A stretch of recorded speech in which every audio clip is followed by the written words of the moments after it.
Who here thinks I look stupid? To be honest, I don't even want to be here. I know that at least one person in the audience is judging my every move, criticizing the way I talk, or walk, or dress. And maybe you won't notice it consciously, but it's probably there. And if the person is disabled, deranged, or born lesser in others' eyes, you feel what? Pity, disturbance, or perhaps doubt. All these are forms of judgment.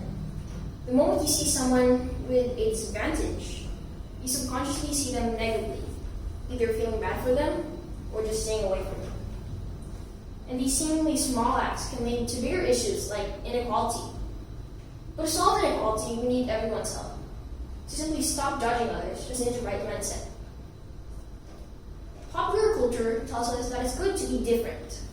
That's because difference is only accepted by society. It is presented by celebrities and only celebrities. This is a type of difference that steers controversy and adoration at the same time, but only if you're famous and influential. What society shows us is contradicting. Thousands of different kids and adults get discriminated every day. I myself was born illegitimate. And though discrimination against illegitimate people might not seem as important enough to be taken action against, this example might change your mind. During the Miss Philippines 2010, there was controversy surrounding a half Filipino, half Indian beauty queen. When she was found to be born out of wedlock, she was dethroned and the crown was given to the first runner-up. The media made a big deal over her illegitimacy, though she eventually fought back her crown. But why? What exactly did she do wrong? And in the real Miss Universe, she proved that she deserved the crown by winning 4th runner-up out of 83 contestants.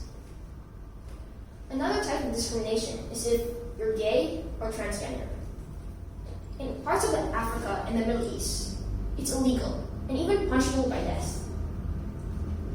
Same-sex marriage wasn't even allowed in the US until 2015. LGBT hate is still common and widespread all over the world. Actually, when one of my classmates back in the US came out, she became the center of gossip. I felt like people didn't necessarily mock her, but were simply weirded out by her, as if they'd never seen anyone like her. And then there are problems with race. The events surrounding the murder of George Floyd by a policeman are certainly going to be a significant part of world history, and a step forward to peace between all races. But first of all, why does the Black Lives Matter campaign even exist? By now, shouldn't the worth of a human being's life be normalized?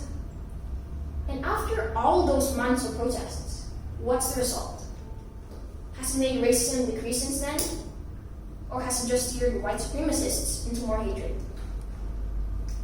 And now, more recently, the Asian hate going on.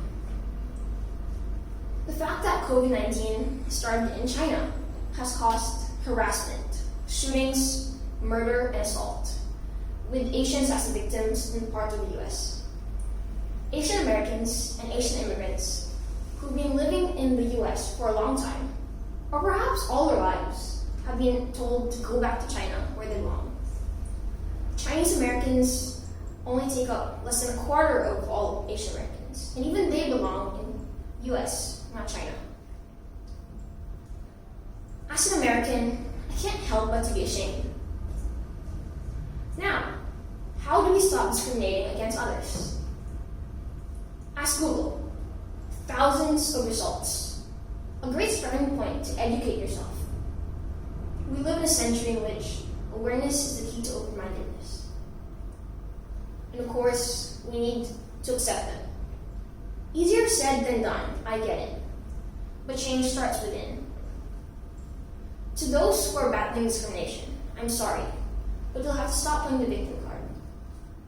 It doesn't mean you're born with or have a disadvantage. It means you can sulk around and change yourself for the satisfaction of others. And don't make it an excuse for failure either. It doesn't mean you're short, it means you can't be a basketball player, or collared, or gay. means you have to hide in a room, scared to face what others will think of you outside. It's up to you to prove that your difference isn't a bad thing.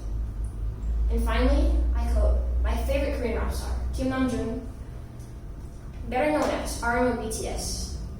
No matter who you are, where you're from, your skin color, gender identity, speak yourself. Thank you.